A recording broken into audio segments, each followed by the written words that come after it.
ونصلي على رسوله الكريم أما بعد فأعوذ بالله من الشيطان الرجيم بسم الله الرحمن الرحيم والذين يكنزون الذهب والفضة ولا ينفقونها في سبيل الله فبشرهم بعذاب أليم يوم يحمى عليها في نار جهنم فتكوى بها جباههم وجنوبهم وظهورهم هذا ما كنزتم لأنفسكم فذوقوا ما كنتم تكنزون وقال رسول الله صلى الله عليه وسلم قد أظلكم شهر عظيم. محترم بزرگوں بھائیوں، اللہ تبارک و تعالیٰ کا احسان ہے کہ اللہ تبارک و تعالیٰ نے ہمیں ایمان اور اسلام کی دولت عطا فرمائی، اور اللہ تبارک و تعالیٰ نے ہمیں حضور صلی اللہ علیہ وسلم کی امت کے اندر پیدا فرمایا. ابھی جو مہینہ چل رہا ہے یہ ہمارے لیے بڑا ہی قیمتی اور بڑا ہی مبارک مہینہ ہے، اور یہ مہینہ اللہ نے ہمیں عظیم بنانے کے لیے دیا ہے، ہمارے مرتبے اور مقام کو بڑھانے کے لیے، بلند کرنے کے لیے، اونچا کرنے کے لیے اللہ نے یہ مہینہ ہمیں عطا کیا ہے. بے شمار اس کے فضائل ہیں اور بے شمار اس کے فائدے ہیں، ہم خود اس کو محسوس کرتے ہیں کہ اس مہینے کے اندر جب ہم روزہ رکھتے ہیں اور ہم کو اگر بھوک لگتی ہے اور ہم صبر کر لیتے ہیں تو کچھ ہی دیر کے بعد میں وہ بھوک ختم ہو جاتی ہے اپنے آپ. ہم کو پیاس لگتی ہے اور تھوڑی دیر ہم صبر کر کے برداشت کر لیتے ہیں تو کچھ ہی دیر میں وہ پیاس بھی ختم ہو جاتی ہے. یہ اس مہینے کی برکت ہے، ورنہ اس مہینے کے علاوہ آپ دوسرے مہینوں میں یا اسی مہینے میں بغیر روزہ رکھے آپ یہ کر کے دیکھو کہ بغیر روزہ رکھے آدمی کو بھوک لگے اور بغیر کھانے کے اس کی بھوک مٹ جائے، ایسا نہیں ہو سکتا.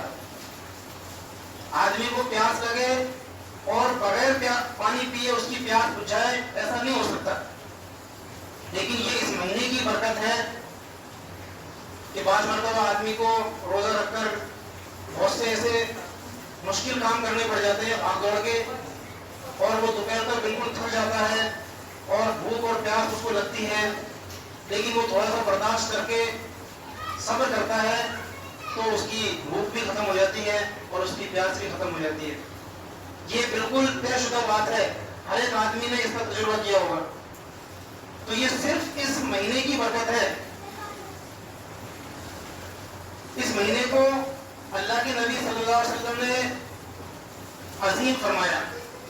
آپ نے فرمایا یا ایھا الناس قد اظلکم شہر عظیم، یہ لوگوں تم پر ایک عظیم مہینہ آنے والا ہے.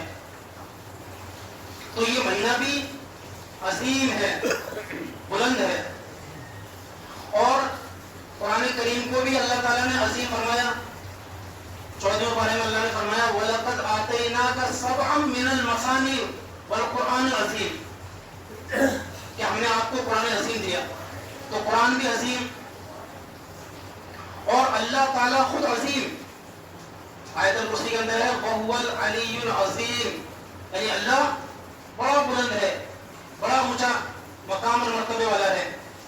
تو یہ مہینہ بھی عظیم، قرآن کریم بھی عظیم، اور اللہ تو خود عظیم ہے. تو جو آدمی ان تینوں عظیم کو جمع کرے گا اللہ تعالیٰ خود اس کو عظیم بنا دے گا. یعنی جس نے اس مبارک مہینے میں رمضان کا روزہ بھی رکھا، قرآن کریم کی تلاوت بھی خوب کی اور اللہ کی بات بھی مانی، جس نے یہ تینوں کام اس مہینے کے اندر کیے تو اللہ تعالیٰ اس کو عظیم بنا دیتا ہے، اس کا مقام اور مرتبہ بلند کر دیتا ہے. وہ پھر کبھی ذلیل نہیں ہو سکتا. یہ اس مہینے کی خصوصیت ہے.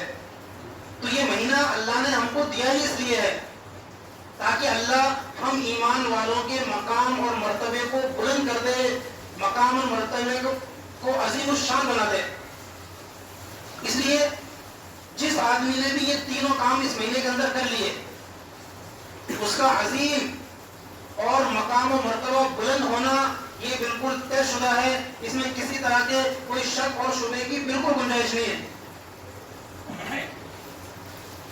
تو یہ اللہ کا ہم پر احسان ہے کہ اللہ نے ہمیں اتنا قیمتی مہینہ عطا فرمایا.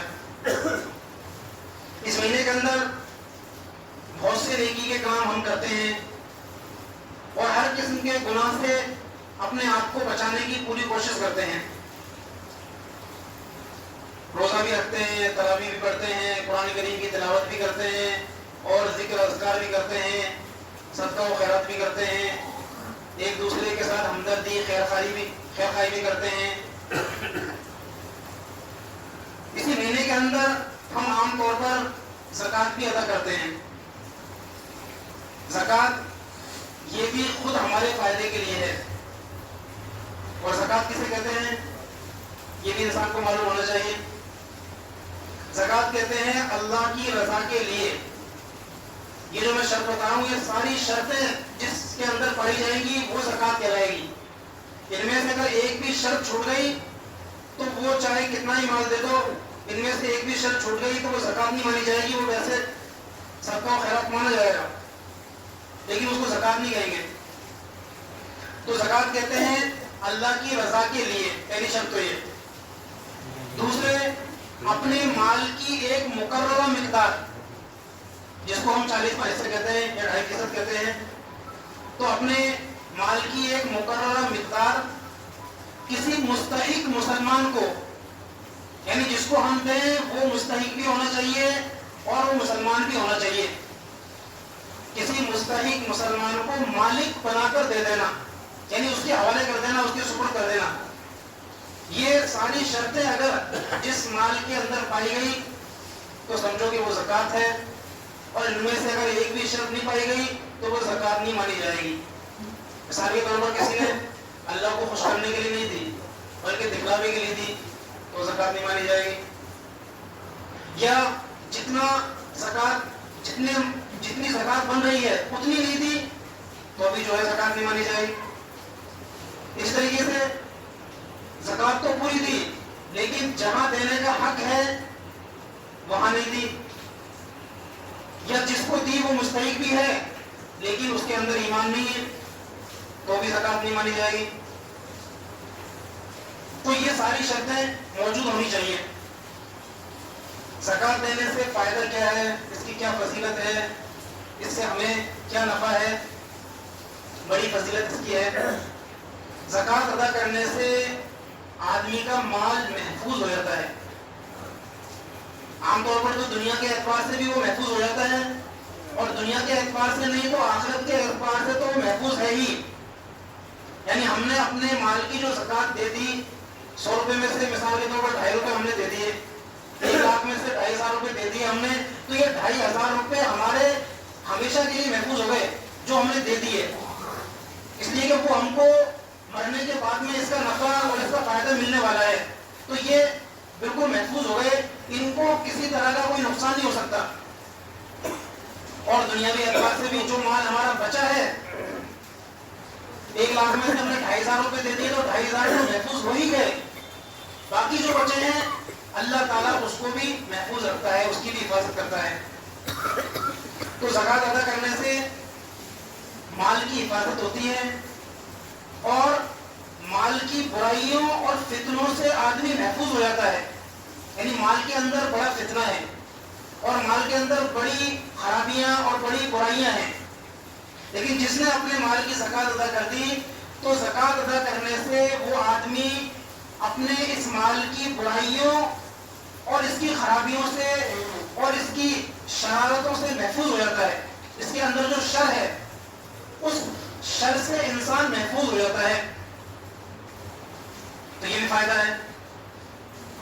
اور زکوٰۃ زکوٰۃ ادا نہ کرنے پر قرآن اور حدیث میں بہت ہی سخت سزائیں اور بہت ہی سخت عذاب ذکر کیے گئے ہیں جن کو ہم سوچ بھی نہیں سکتے. اللہ کے نبی صلی اللہ علیہ وسلم نے فرمایا کہ جس شخص کو اللہ تعالیٰ نے مال دیا ہو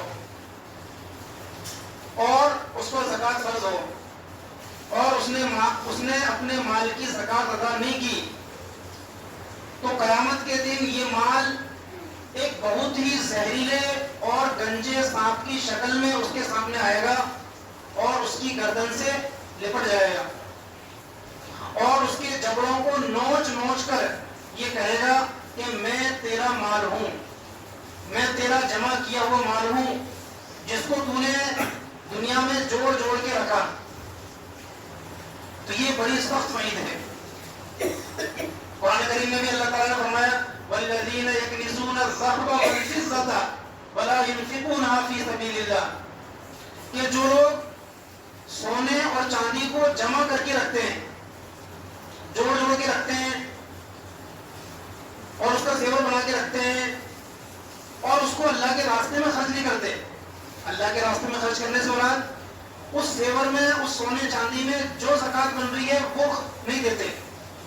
تو جو لوگ سونے اور چاندی کو جمع کر کے تو رکھتے ہیں اور اس کو اللہ کے راستے میں خرچ نہیں کرتے, تو اللہ نے فرمایا فبشرہم بعذاب علیم, تو ایسے لوگوں کو دردناک عذاب کی خوشخبری دے دو, ایسے لوگوں کو بتا دو کہ ان کو دردناک عذاب ملنے والا ہے. یہ بڑی سخت وعید ہے. جو سخت عذاب ہوتا ہے اس کے لیے اللہ تعالیٰ یہ لفظ استعمال فرماتے ہیں عذاب علیم. علیم کہتے ہیں بہت ہی دردناک, بہت ہی تکلیف دہ, بہت ہی پریشان کرنے والا. تو اللہ نے فرمایا کہ ایسے لوگوں کو دردناک عذاب کی بشارت دے دو, ان کو ضرور ملنے والا ہے. اور آگے اللہ نے فرمایا یوم یحمى علیہا فی نار جہنم, اور ان کو یہ پتہ کب چلے گا جس دن ان کے مال کو جہنم کی آگ میں تپایا جائے گا. جو بھی ان کا مال تھا, جتنا بھی ان کا مال تھا, چاہے سونے چاندی کی شکل میں ہو, زیورات کی شکل میں ہو, یا نقد مال کی شکل میں ہو, یا مال تجارت کی شکل میں ہو, جو بھی ان کا مال تھا اس سب کو جمع کر کے اور جہنم کی آگ میں اس کو تپایا جائے گا, اس کو دہکایا جائے گا اور اس کو خوب اچھی طریقے سے گرم کیا جائے گا. یوم یحمى علیہا فی نار جہنم. اس کے بعد میں کیا کیا جائے گا فتقوی بها جباہہم, پھر اس گرم کیے ہوئے مال سے ان کی پیشانی کو داغا جائے گا, یعنی ان کی پیشانی پر اس سے نشان لگایا جائے گا اور ان کی بغلوں کو, دونوں طرف کی جو سائڈ ہیں, جو بغل ہے, ان کی بغلوں کو اس سے داغا جائے گا اور ان کی پیٹھوں کو, ان کی پشتوں کو اس سے داغا جائے گا.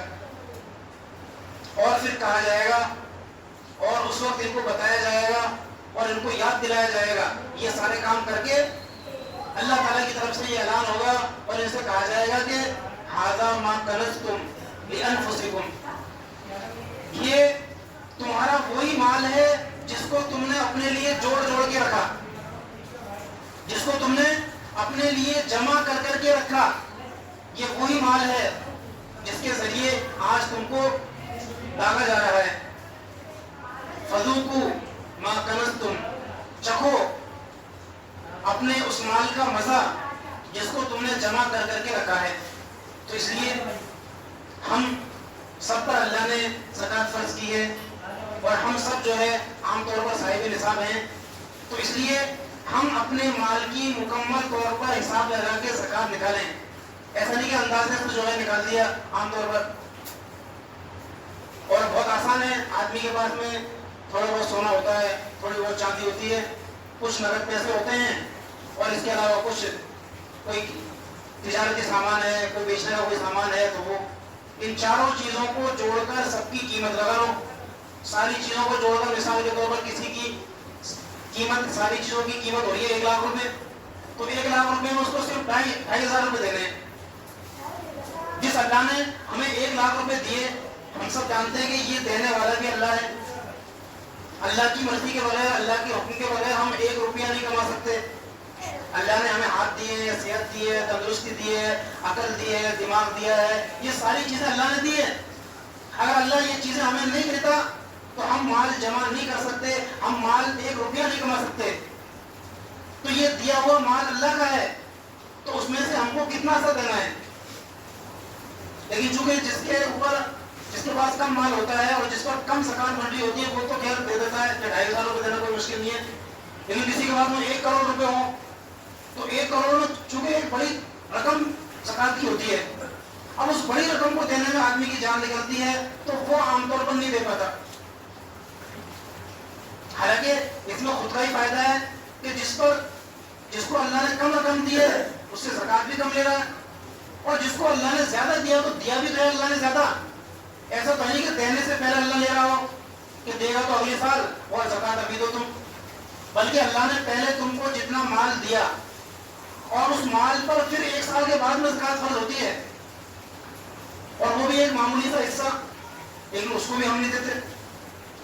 اور اللہ نے جو یہ نظام بنایا ہے 2.5% کا، یہ سوچ سمجھ کے بنایا ہے کیونکہ اللہ حکمت والا ہے.